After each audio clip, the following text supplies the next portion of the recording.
بسم اللہ الرحمن الرحیم۔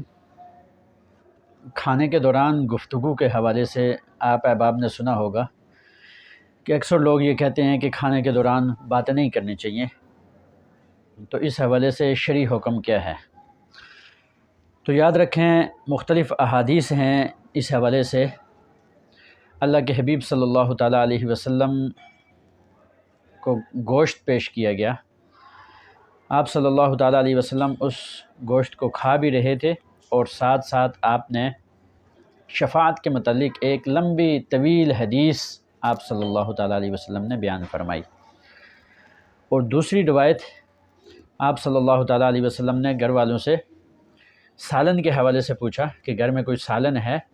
تو بتایا گیا کہ گھر میں سرکہ ہے، تو آپ نے سرکہ منگوایا اور اس کے ساتھ آپ کھانا کھا رہے تھے اور ساتھ ارشاد بھی فرما رہے تھے کہ سرکہ بہت اچھا سالن ہے، سرکہ بہت اچھا سالن ہے۔ ان احادیث کے متعلق امام نووی رحمہ اللہ نے لکھا ہے کہ لوگوں کو کھانے کے ساتھ مانوس کرنے کے لیے بات کرنا یہ مستحب عمل ہے،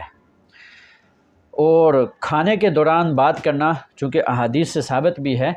اور کھانے کے دوران بالکل خاموش رہنا، اس کے متعلق علامہ شامی رحمہ اللہ نے لکھا ہے کہ کھانے کے دوران بالکل خاموش رہنا یہ مجوسیوں کا طریقہ ہے، لہٰذا بالکل خاموش نہیں رہنا چاہیے، البتہ کوئی اچھی بات یا اپنی بڑوں کے متعلق یا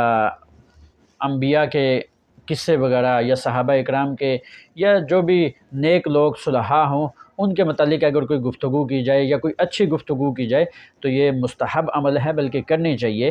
بالکل خاموشی سے کھانا نہیں کھانا چاہیے۔ اللہ تعالی ہمیں سمجھنے کی توفیق عطا فرمائے۔